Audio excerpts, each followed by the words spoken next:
வணக்கம் ரோஹிணி. நான் உங்க சத்யா. நம்ம எல்லாரும் இன்னைக்கு அசால்ட்டா செலவு பண்றோம். அது ரூ. 500 இருந்தாலும் சரி, 1000 இருந்தாலும் சரி, 10,000 இருந்தாலும் சரி. அப்படிப்பட்ட பணத்தோட மதிப்பு என்னன்னு தெரியுமா?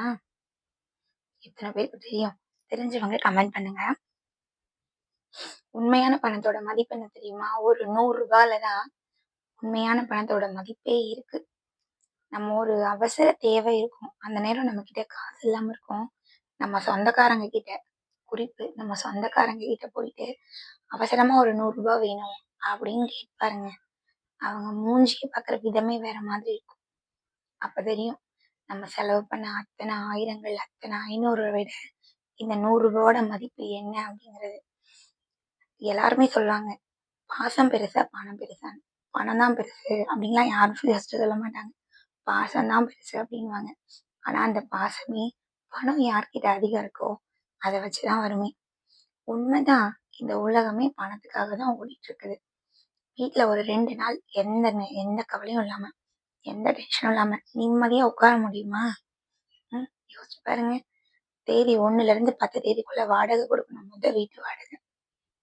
இல்லைன்னா வீட்ல இருக்க தட்டி பணம்லாம் தூக்கி வீட்டுக்காரங்க வெளியே எடுத்து போட்டுருவாங்க.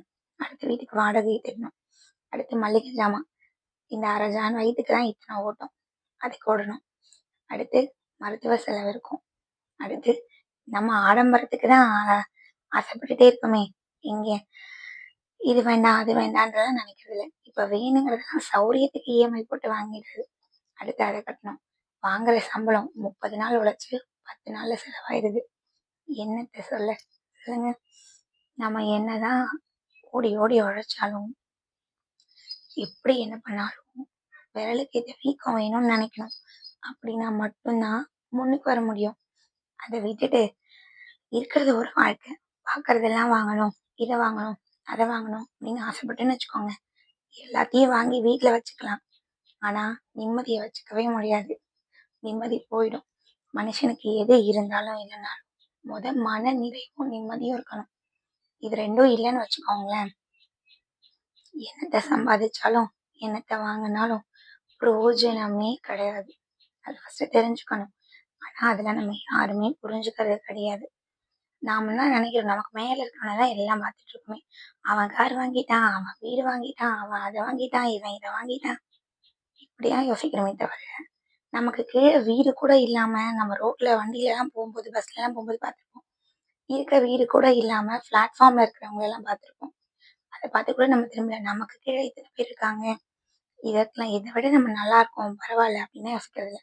மேல இருக்கவன் அதை வாங்குறான், இதை வாங்குறான்னு நம்மளோட வருமானத்துக்கு மீறிய செலவு பண்ணிட்டு கடைசியில பார்த்தோன்னு வச்சுக்கோங்க, பைத்தியம் முடிச்சுட்டு தெரியணும். வாங்குற சம்பளம் பத்தல, வாங்குறது 20,000, 15,000 செலவு பண்ணிட்டு 5,000 சேர்த்து வைக்கலாமே. முயற்சி பண்ணா கண்டிப்பா எல்லாமே முடியும். ஆனா அது ஒண்ணுதான் நம்ம யாருமே பண்றது இல்லை. ஆடம்பரத்துக்கு செலவெல்லாம் பண்ணிட்டு தெரிஞ்சுட்டு இருக்கணும். இன்க்ளூடிங் மீ, நானும் தான்.